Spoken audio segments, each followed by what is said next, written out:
I knew my family didn't really see me, but nothing prepared me for what my mother said that night. She leaned back in her chair, eyes cold, and told me, "Don't expect anything from us." My brother actually smiled like he'd been waiting to watch me break. I didn't. I stayed completely still even as the room tightened around me. Something in the silence felt different, like someone else had finally heard enough. And just when Mom thought she'd won a chair scraped behind her slow deliberate, that was the moment everything shifted, though none of them realized it yet. My name is Rebecca, and for most of my life I thought staying quiet was the safest way to survive my own family. I grew up in a small house in Seattle where the walls were thin, the expectations were heavy, and the affection felt rationed. Mom used to say she treated us equally, but even as a kid, I could see the tilt in the scales. My brother Daniel got the bigger slices of cake, the newer shoes, the louder praise. I got what was left after the dust settled. I learned early not to ask for much. When Daniel wanted something, a school trip, a new jacket, Mom made it happen no matter the cost. When I needed help with college applications or a ride to my part-time job, the answer was usually, "You're old enough to figure it out." So I did. I worked late shifts, saved every dollar, and told myself that independence was a badge of honor, not a sentence.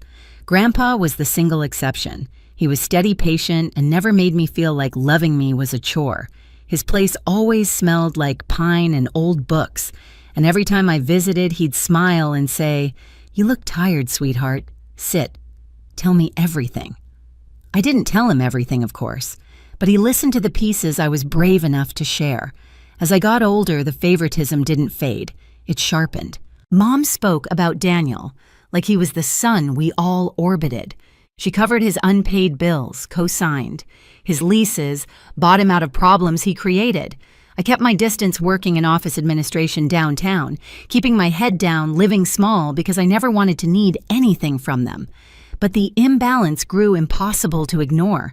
Little comments piled up, jokes about how Daniel was the one who'd carry the family name, hints that I should step aside when decisions were made. Even during holidays, I felt like furniture present, useful but unnoticed. Still, I kept showing up. That's what you do when you hope a family might one day choose you back. When Grandpa invited us all to a winter dinner at Mom's house, I thought it was just another holiday gathering. He'd been tired lately, moving slower, relying on me more for doctor visits and errands. I assumed he just wanted us all in one place to feel close again. But when I walked into the dining room that evening, something in the air felt heavy, like everyone already knew a script I hadn't been handed. I just didn't realize the lines they were about to deliver would change everything. By the time dinner started, the tension in the room felt thick enough to chew. Mom moved around the table with the confidence of someone who believed she already owned the night. Daniel lounged back in his chair, scrolling on his phone, barely acknowledging anyone. Grandpa sat quietly at the end of the table, hands folded, eyes sharper than they looked a moment earlier. I took my seat near him, the only place that ever felt remotely safe. Small talk died quickly. Mom brought out the food set, the dishes down a little too forcefully, then cleared her throat like she was preparing for a speech she'd rehearsed. I felt my stomach tighten. She had that expression, the one she wore before delivering a decision she expected everyone else to accept without question. So she began picking up her glass. "I think it's time we talk about the future of this family." Daniel straightened up, suddenly interested. Grandpa didn't move. I stayed quiet. Mom launched into a long explanation about responsibility and keeping things in order, words she liked to use when she really meant control. She talked about the house finances, long-term decisions, all while Daniel nodded like a politician, pretending to understand a bill he didn't read. Then she looked directly at me. "Rebecca," she said, sounding almost bored, "we've agreed that your brother will take care of everything moving forward." I blinked. Everything I repeated, keeping my voice even. She shrugged. "He's the more stable one, more committed to the family. So yes." Daniel smirked, the corner of his mouth lifting like a kid who'd just been handed someone else's birthday present. I felt the humiliation burn low in my chest, but I kept my expression still. He liked when I reacted. Mom liked it even more. I folded my hands on the table. "And me?" I asked, even though I already knew the answer. Mom didn't hesitate. Don't expect anything from us. Just like that. Cold, final, delivered with the same tone someone might use to say, pass the salt. It was the kind of sentence that didn't echo, it stabbed. The room went painfully quiet. Daniel leaned back, satisfied. Mom adjusted her napkin like she'd just completed an item on her to-do list. And me, I sat there feeling the familiar weight press into my ribs. I'd heard 1,000 subtle versions of that message my entire life. But hearing it out loud, formal public, felt like being erased in real time. I inhaled through my nose, slow and steady. I stayed calm. Calm in a way that didn't feel like defeat anymore. Calm like clarity. Calm like something in me finally clicking into place. I glanced at Grandpa, expecting sympathy. What I saw instead was something else entirely. Recognition, focus, and a quiet, simmering disappointment not directed at me. He shifted in his seat just slightly, but enough for me to realize he wasn't going to let this slide. And without knowing it, Mom had just crossed the one line that would cost her everything. The rest of the dinner went on like nothing had happened, at least for them. Mom kept talking about Daniel's plans. Daniel kept bragging about things he hadn't achieved, and I sat there letting their voices melt into meaningless noise. But underneath that stillness, something in me was shifting quietly, steadily, like the slow crack of ice in deep water. When I excused myself to help clear the dishes, Mom followed me into the kitchen. She didn't come to apologize. She came to reinforce her decision. "You're not upset, are you?" she asked, slicing into the question with false concern. "I mean, you're independent. You always take care of yourself." There it was again, that same twisted praise that meant, "You don't matter as much." I dried my hands on a towel. "I heard what you said." She looked relieved, as if I had finally accepted my place. "Good, it's better for everyone this way." Everyone. Meaning her, meaning Daniel. Never me. Behind her, Daniel leaned in the doorway, arms crossed, watching like a spectator at a show he thought already had its ending. "It's not personal, Rebecca," he said.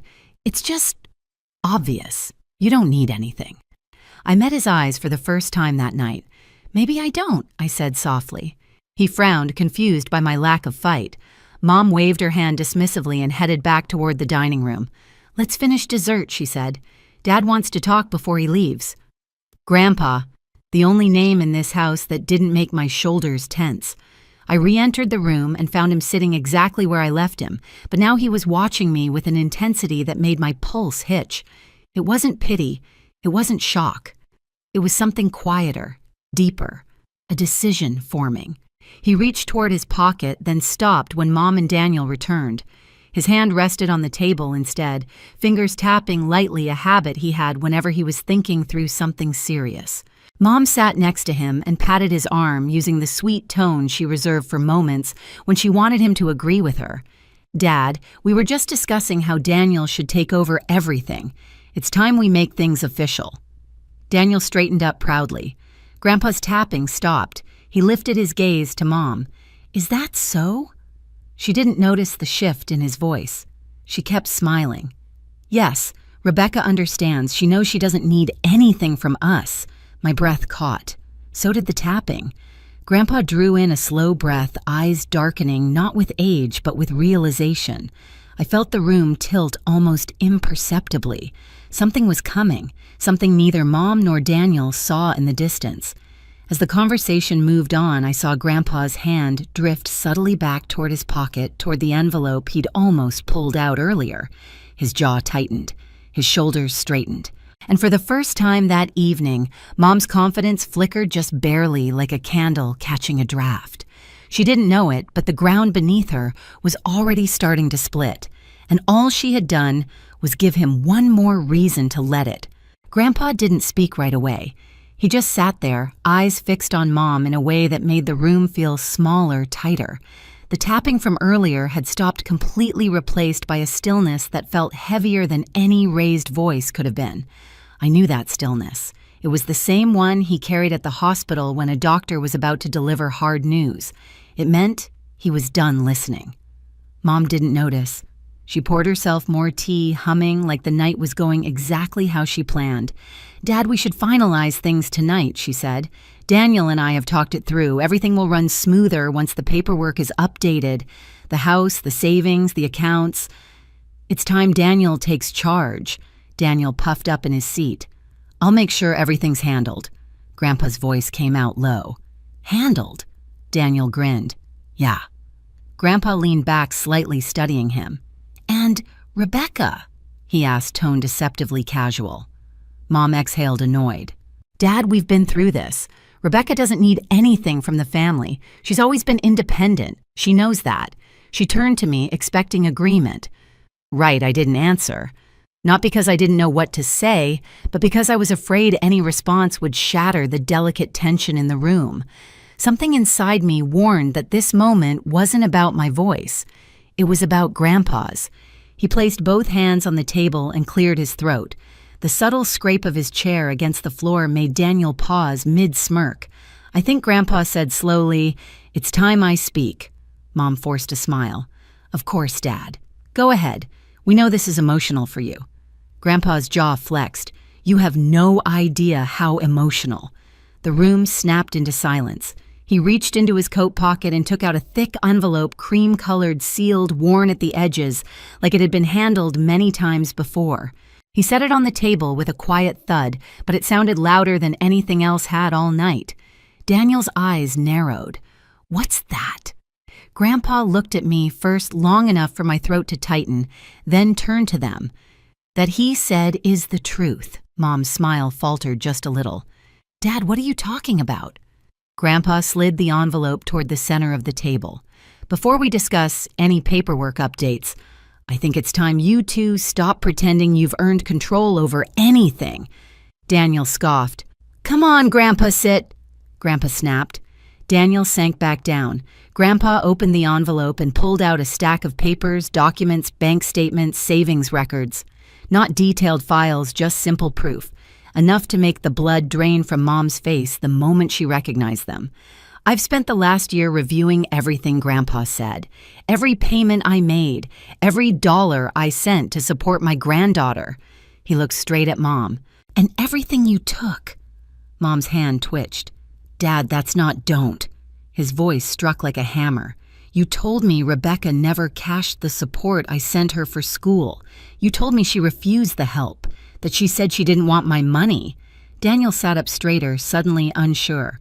Grandpa continued, voice steady and merciless. You said Rebecca didn't care, that she wanted nothing to do with what I gave her. But here, he held up a statement, is every deposit I made. And here another sheet is every transfer you made to Daniel with that money. Daniel's mouth fell open. What, Mom? What is he talking about? Mom went pale. Dad, wait. I can explain. There's no explanation. He pointed at the papers. You stole from your own daughter. My stomach dropped. I knew Mom favored Daniel. I knew she'd hidden things. But I didn't know it was this. Grandpa turned to me and his expression softened just a fraction. You were supposed to have enough to finish college comfortably. I gave you enough for books, housing, food. Yet you worked double shifts. You skipped meals. His voice wavered. You thought you were a burden. I swallowed hard. I didn't know I whispered. She never told me. He nodded, eyes dark with pain. I know you didn't. Daniel shot to his feet. Mom, you said, sit down. Grandpa repeated louder this time. Daniel obeyed instantly. Grandpa pushed himself to standing, steadying on his cane. The room froze. Even the air felt afraid to move. Earlier, he said, looking at Mom, you told Rebecca not to expect anything from you. Mom's lips parted. Dad, I didn't mean... He raised a hand. Good. The word hung in the air like a blade. Good. He repeated, voice rising with the kind of authority that made the walls seem to vibrate. Because everything now goes to her. Mom's face collapsed like someone had dropped a stone on her chest, and the shock rippled outward. Dad, no, you can't. Daniel sputtered. Grandpa, this isn't fair. What about me? What about you? Grandpa turned on him, eyes blazing. Everything I gave you, you wasted. Every chance you squandered. And your mother encouraged it. Daniel's jaw clenched. I didn't know the money was hers, you didn't ask. Grandpa shot back. Because you never cared where it came from. You only cared that it came. Mom grabbed the back of her chair, breathing unevenly. Dad, please, let's talk about this privately. We'll talk about it now, Grandpa said. in front of the family, in front of Rebecca. Because this is not a negotiation. He pulled out a second envelope, thinner, crisp, freshly sealed. This, he said, is my updated will. Mom shook her head violently. Dad, no, Daniel needs to grow up, Grandpa said. And you need to live with the consequences of the choices you made. He set the envelope directly in front of me. My hands trembled as I looked at it, too stunned to touch it. Rebecca, Grandpa said softly, "You have been the only one who showed me kindness without expecting anything in return. You took me to my appointments. You sat with me when I was tired. You visited because you cared, not because you wanted something." He looked at Mom. "And you punished her for it." Mom was crying now, silent panic tears. Grandpa wasn't finished. "I am leaving the house, the savings, and everything else to Rebecca. Effective immediately." Daniel knocked over his chair. "This is insane. Mom, do something." Mom grabbed Grandpa's arm. "Dad, she's manipulating you. She's turning you against us." Grandpa jerked his arm free. "She didn't have to turn me against you. You did that yourselves." I finally found my voice. "Grandpa, why tonight?" He looked at me with a sad smile. "Because I needed to see who you all were when I wasn't speaking. And tonight you showed me." He faced Mom and Daniel one final time. Rebecca stayed calm. "You two showed your true colors." Mom reached out again, desperate. "Dad, please." He stepped back, shaking his head. "You told her not to expect anything from you. Now you can expect nothing from me." The room cracked open. Silence. Shock. Collapse. Mom sank into her chair, shaking. Daniel stared at the floor, stunned, and Grandpa placed his hand gently on my shoulder. "It's over," he said. But none of us, especially Mom, would realize just how true that was until much later. The days after that dinner felt strangely quiet, like the world had shifted a few inches, and everyone was still trying to find their balance.